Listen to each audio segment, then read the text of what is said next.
咁到恒安啊，恒安就以呢隻淺藍色混凝土嚟起。咁落到去咧，呢度有個出口喎，呢度有個出口，地面嘅出口。咁再落去咧就係隧道嘅出口，咁都係通向兩邊嘅。呢個就係第一個方向，呢個就係第二個，即係總之係通向兩邊嘅啦。係啦，咁我哋下一站就到馬鞍山啦。好啊，到咗馬鞍山就以呢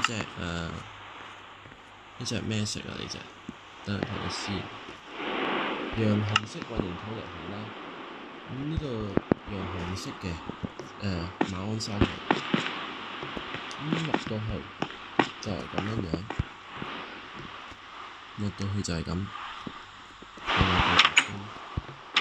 咁呢度應該係通去總之係通去商場嘅嗰啲地方，應該係去唔知去新港城中心定係馬鞍山中心啊？呢度總之好少去呢啲地方，唔熟咯完全。咁咁短嘅路程，我哋都係搭翻車啦。下一站就到烏溪沙，烏溪沙就係點站啊？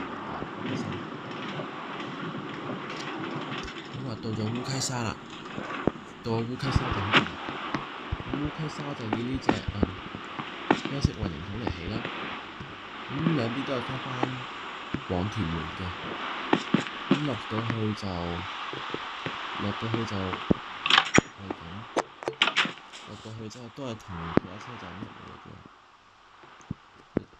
由沙田圍開始，全部大堂下面都係啡色嘅，勁好笑嘅。好啦，咁呢集都到呢度啦。咁下一集就係介紹咩咧？就係介紹香港西九龍站，亦都係我哋 Minecraft MTR 嘅應該最後一集。好啦，我哋就下次再見啦。拜拜大家，下條片見啊！最後一集啊，下條片。